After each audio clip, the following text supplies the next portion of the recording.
So you went back to teach in the winter months after that? I taught from, well, let's see, I was just going to, I hadn't taught yet. I was just graduating. Oh.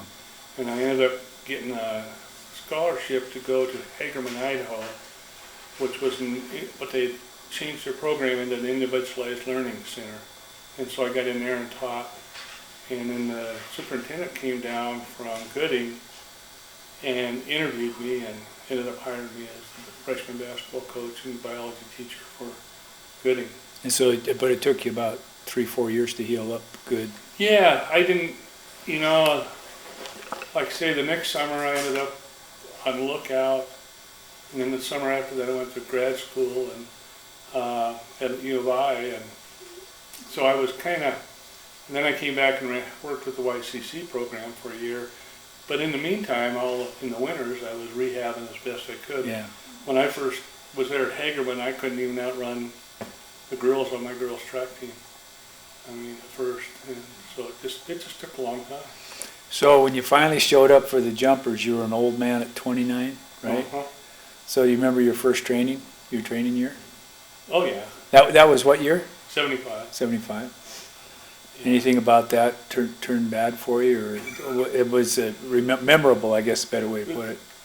The worst practice jump, it was kind of funny. I came in and was setting up to come in, and all of a sudden I just got an updraft, and I was coming right into the meadow, and there was a road, and then there was a bunch of downfall or cut-up stuff alongside the road, of course, like a lot of forest roads. It picked me right up over the trees, and then it just dumped me right in the middle of that, and it crash, boom, bang.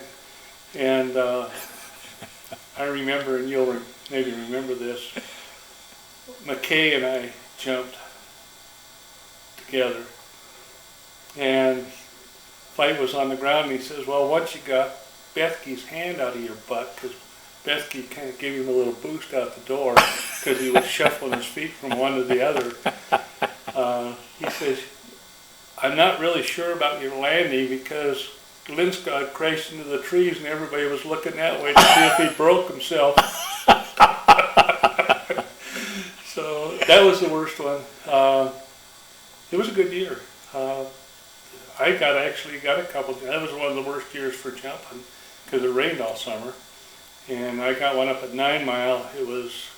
There's 2 jumpers that ever came out of Leadore, Idaho. And one was Perry Whitaker and the other was me.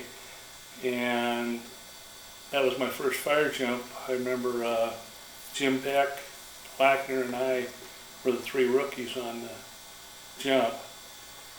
And Jack Deeds was my jump partner. And he was like, God, I hope they don't throw us out. I hope they don't throw us out. Because it was blowing. And, well, Perry came in and broke his leg. And Bill Yacht, hit the side of the trees and bruised his pretty good. And so they needed extra bodies, so that's why we ended up jumping it. And yeah, it was Perry's last jump and my first jump. So that ended his jumping career. He worked for the state of Idaho and finally retired from there. Yeah. Huh. And Did you know him when you were in school? Oh yeah, he was a young guy. He was younger than you, but yeah. He was an old jumper when you got there. Yeah, he started fairly early, I think, probably, I couldn't tell you for sure, but probably within his 20, 21 or something like that. And of course, being a little slower, I didn't get there until I was 29. Yeah. So, how many years did you jump? 18. You jumped 18 years? I didn't know that. Yeah, I jumped 5 in Missoula and 13 in West. The last 2 years, I don't know if you really want to call them jump years, because Parker and I were the only 2 EMTs. They went ahead and let me train as a jumper, and when I'd get to the top of the jump list, I wasn't allowed to go out of region because I was also the assistant dispatcher. Their assistant dispatcher left just before this summer. This was in West? In West in 91. And so my fire, the first one I got was I could see from the base and jumped it. And then the second one I could see from the base and jumped it. And So 92 was supposed to go back to jumping, but Forrest didn't have any money to hire somebody for an assistant dispatcher for a 6-month position, so they recruited me to go back in. So I did the same thing. I basically jumped a couple local fires, and that was it. And then in 93, I had to have my second surgery on my knee. I went out to run to get back in shape because I knew I was going back to jumping, because they did have the money to hire a 6-month position, and which I couldn't take because I was teaching. And so I was out running, and first time I went down on the pavement, my knee locked up. I got a nice little scraped up everything, even my nose. So I waited a few days thinking, well, I've just been lifting and I've been doing things, and it probably wasn't anything. So I went out, but I did stay on the grass that time, and when I went down, it wasn't quite so bad. So then I went down, and the orthopedic surgeon looked at it and he said, yeah, we need to go in and do some... Is that from the original injury? Yeah. It's just a leftover, huh? Yeah, the cartilage had got loose again, and it was locking me up. And so they went in and arthroscoped it and cleaned it out. He said it looked like Mount Everest. And there, I actually have pictures of it he took. And, so I went in and I says, well, you got a gopher job for the summer? And I told them what the deal was, and they said, well, we'll just make you a dispatcher for the summer. And so I did. And then the next year, I had the best job on campus at MSU. I was the intramural director. I worked with students 90% of the time, administration maybe 10%. And so it was a great deal. But the state came out with an early out in '94. I don't know if you remember that. Mm-hmm. They were trying to get rid of a lot of us old guys to save money. I sat down and penciled ours out after they hired Larry, my assistant, for my position, and they were going to save money for like 2 years. It was going to cost them more because they had to raise his to get him. But basically it offered me a chance to go out. I had 26 years of teaching in, but I wasn't 50. In Montana you got to be 50 and have at least 25. And so I went in and asked if I qualified, and they said yeah. And so I took the early out because I honestly had 13 years in a firefighter retirement, and I only needed 7 more, so that gave me a jump on that one. So yeah, like I said, I really hated to leave. It was kind of like when I left coaching. I really enjoyed the coaching part, but I really wanted to get on up to the university level. So you left working at the MSU in '94? And no, in '94. And then I was the assistant dispatcher for the Gallatin from '94 to '98. And then I took the dispatch center manager at Casper from '98 to '01. So, okay, let's go back now to the assistant dispatcher at West and on the Gallatin. What does that job consist of? What does an assistant dispatcher do? Basically, you did all the red cards for everybody. Okay, so you mean kept track of all the certifications that people had? Right. Actually, Dave Hart and I, when I first went in, Dave was still jumping. But we came back that spring of '93, and he was supposed to come in because he got injured and was going to take over as assistant dispatcher.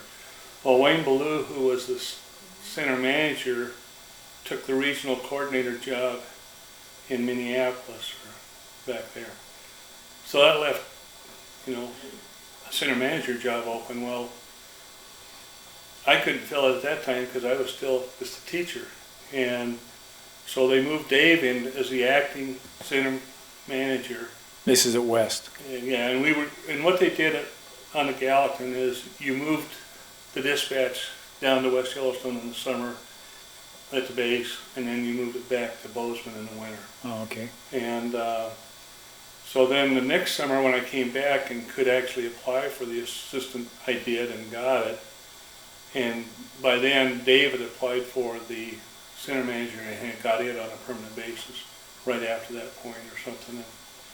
And, so we worked together from '94 to '98. So what all did you did the red cards, like you made sure they got trained, or you just... No, We had a committee deal we set up with the fire staff officer and Dave and I and the fire management officer for the Forest Service, but we also met with the county people and tried to get them going and lined up, and they have a good system in which there's interagency training between the county and the state and stuff there. Different trainers into it now. It's really expanded from when we were first started. We were just barely getting it going. Mm-hmm. Bill Breedlove was kind of he was the fire management officer for the Gallatin. He was the lead guy on that one and got it going. But basically we dispatch the fires for, we get a call in for a fire and we dispatch fires for the Gallatin, and because in that particular area there's not very much BLM land, we also had dispatch responsibilities for the BLM. And what about Park Service? Do that too? Park Service, we had all of Yellowstone Park. Were you there for that fire bust? The big In one? '88? Yeah, that was before your time. That was before my dispatching, but yeah, I jumped 7 fires that year. And then my worst injury, the only injury really that is serious other than jumping, was when I was coming in backwards, I stuck my foot in a little ditch and twisted my ankle pretty good, so I spent the rest of summer as a assistant and then the head medical unit leader for the Fan Creek fire. Then we went on down and worked at Highland Park for a while, and then we moved up to Madison Junction. And Those were all the big fires throughout the park. Yeah, we were working basically, and I was working as a medical unit. So you mentioned that, the EMT part. Now, when did you start